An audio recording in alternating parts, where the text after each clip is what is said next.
एक बात हुमायूं मकबरा के बारे में और बता दें कि बहुत सारे हुमायूं की कब्र के अलावा, हुमायूं की कब्र मज़ार के अलावा यहाँ पे हुमायूं की शरीक हयात हमीदा बानो के अलावा, जिसे हमीदा बेगम कहते हैं, उन्होंने ही बनाया था अपने शौहर की याद में। बाद में उनको भी दफन किया गया। और बहुत सारे शाहजहाँ के साहबजादे जो मशहूर मारूफ दारा शिकोह की भी कब्र यही है, जैसा कि हिस्ट्री में, विकिपीडिया में ज़िक्र है, लेकिन कौन सी है ये फ़िलहाल तक नहीं मालूम।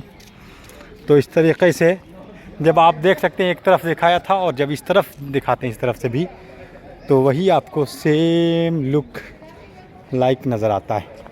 बिल्कुल इसी की तर्ज पर ताज महल भी बनाया गया था।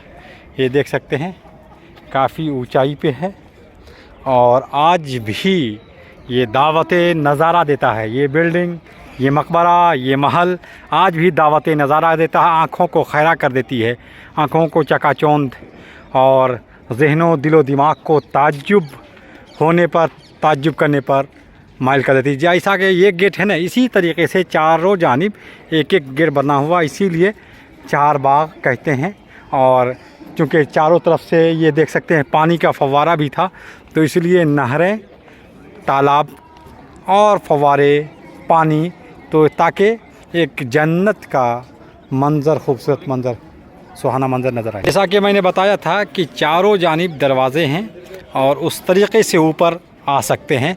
तो आँखें, दिल, दिमाग सब कुछ सोचने, देखने, मबहूत होने, उसके बाद दावत नज़ारा देने की तारीख़ी विरासत, तारीख़ी वरसा, माजी के कदीम और अज़ीम फ़नकार हिस्टोरिकल पैलेस को कि बादशाहों ने अपने वक्त के शहंशाहों ने किस तरीक़े से बनाया था।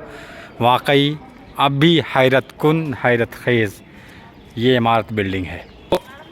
तो जब आप आते हैं तो चारों जानिब same design, same colour, same, वैसे ही हम दूसरी तरफ से तीसरी तरफ आ गए हैं।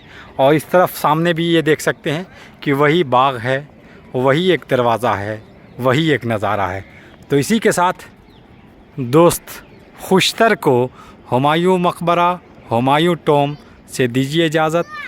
फिर मिलते हैं आपके साथ, आपसे।